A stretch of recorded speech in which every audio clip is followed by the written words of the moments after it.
In this video, I will show you how to create folded neckline trim with slip stitches for cinching effect, for structure, and seam that is created by slipping the live stitches through cast-on stitches. And all of that is created for stability, and it will keep its shape over the years.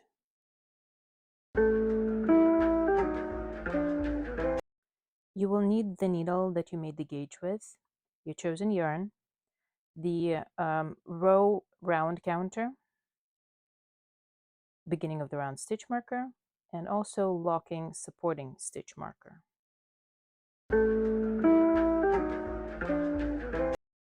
Using long tail method, start casting on stitches, the number of stitches required by the pattern. The first stitch, I usually wrap around the needle. I do not do the slip knot. And then we start casting on. If you would like to seamlessly join the work in a round, I will link the video down below in the description box on how to achieve that. Remember that, or keep in mind that for that method, you will need to cast on one additional stitch to what is required by the pattern. Just watch that video and it will guide you through.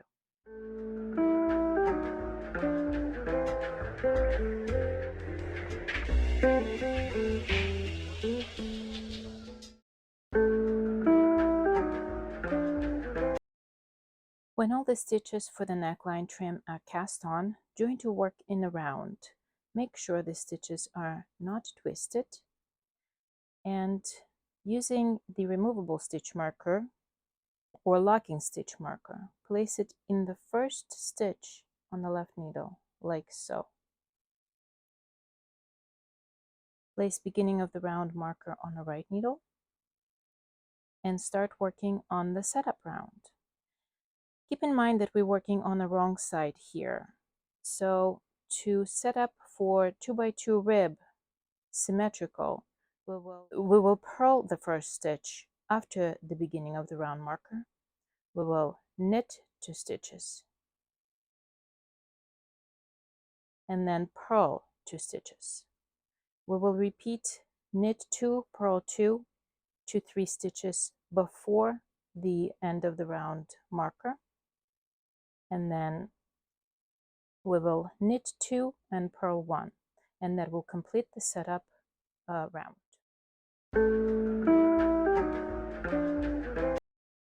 The setup round is complete.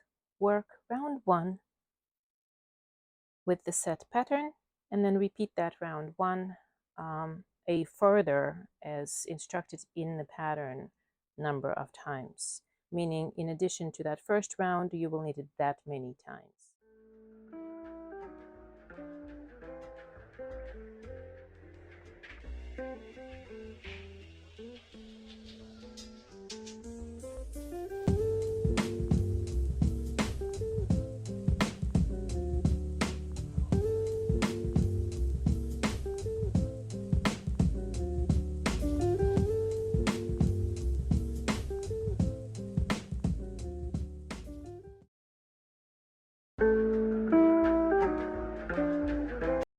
The necessary depth for the folded neckline trim is worked, and this is basically the depth of the neckline trim plus just a little bit, probably to 1/3. So when it's folded, this is the wrong side. When it's folded, this is actually the fold. And now we're ready to do the slip stitches for structure. The slip stitches will be on the inside of the neckline trim. This is the right side, and the slip stitches will be right there. And what they needed for is for the neckline not to stretch over time. It will stay cinched. Working round 2 of the neckline trim, and round 2 is the slip stitches for structure. Slip beginning of the round marker, purl a stitch, then slip 2 stitches with the yarn in the back. purl 2 stitches, slip 2 stitches purlwise with the yarn in the back. Repeat this until 3 stitches before the beginning of the round marker, and then you will slip the last 2 knit stitches with the yarn in the back. You will slip them purlwise, and you will purl the last stitch before the stitch marker.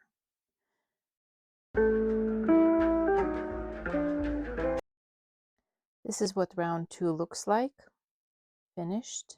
And at the back you will see little floats between knit stitches. This is the front, this is the wrong side, this is the right side. Repeat this round, round number 2, as many times as the instructions in the pattern tell you for.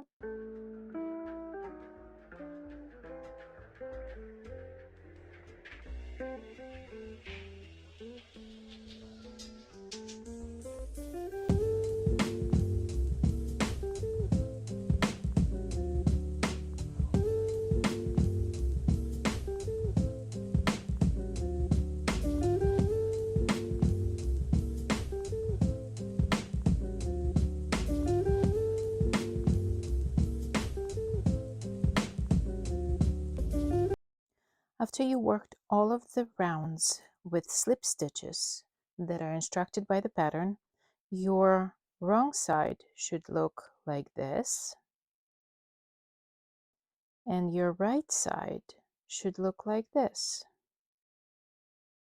The stitches here, because of the slip stitches and purl stitches that were purled on the other side, so knit stitches here, they will create the fold. I do have a video on this, and it's called Permanent Fold, but I used it here in a different way. Do not worry about this fold when it will stretch out. So the neckline trim will be like this. This is still the fold at the top. This is the inside of the neckline trim. And this slip stitch here, it will keep it from stretching out. From now to the very end here, we will work in 2x2 rib. Just continue working by repeating round 1 as many times as the pattern instructs you for. So at this point, we're going to work all of the stitches, no more slip stitches. Purl 2 stitches, knit 2 stitches, 2 last 3 stitches of the round, and then you knit 2 stitches and purl 1. And we will be ready for the seamless seam. So this is what it looks like when you're switching to work 2x2 rib.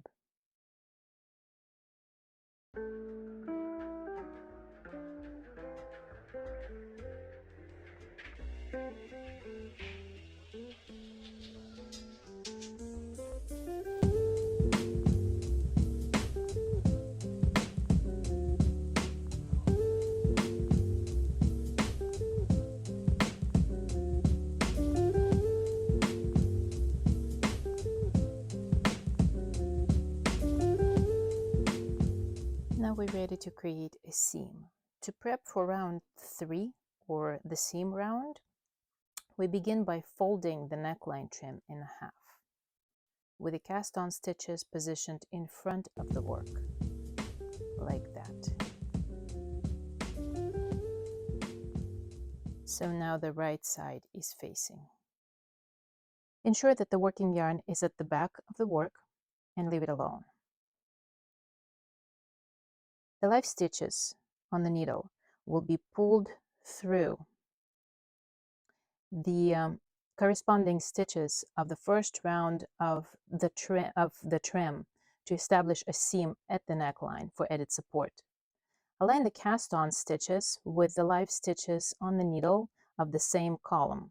Be careful not to offset them. The starting point is identified by the stitch marker right here that we attached on the first round.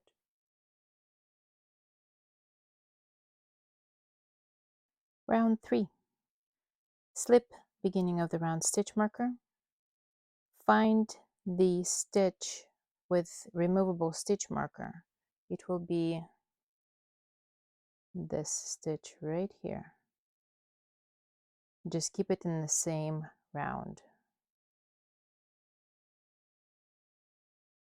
Remove the stitch marker.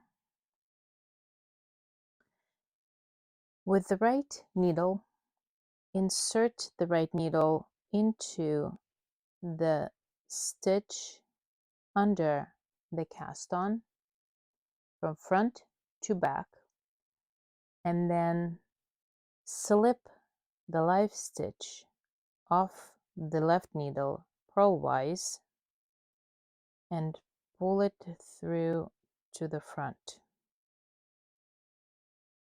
Ensure that the stitch columns are aligned. Purl columns here will match the knit columns at the back for the live stitches. Keep working like that, inserting the needle into the stitch under the cast on from front to back, slipping the live stitch off of the left needle onto the right needle and pulling it through. If you find this difficult, just like I did now, you might find it easier to use a crochet hook. For this, with a crochet hook, insert it under the cast on line from front to back, slip, stitch off the left needle, purlwise, bring it to the front, place it on the right needle. This is the little tail that you will be able to just tuck in inside, and it will be just there securely. Continue work. The next stitch is this stitch here. You can go a row below this, it's fine, just keep it all in one row. I'm already at this row, so I'll just insert it there. But it's easier to insert it a row below. It really doesn't matter, it just creates a sturdier seam. Insert it, the crochet hook from the front to the back, slip, stitch purlwise off of the left needle, pull it through to the front, place it on the right needle.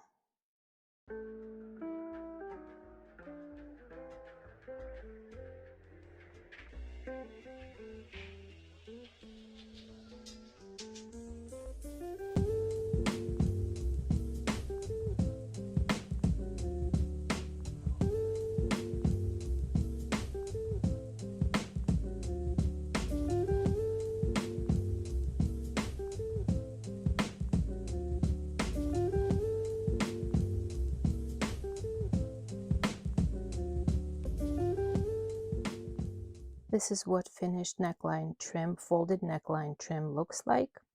This is the right side and the wrong side. At this point, you could see the little fold there, but this is what it's going to be like when it's stretched. And we also have the seam running through the whole base of the neckline trim. This ensures a very stable, structured neckline that will stay like this for many, many years to come.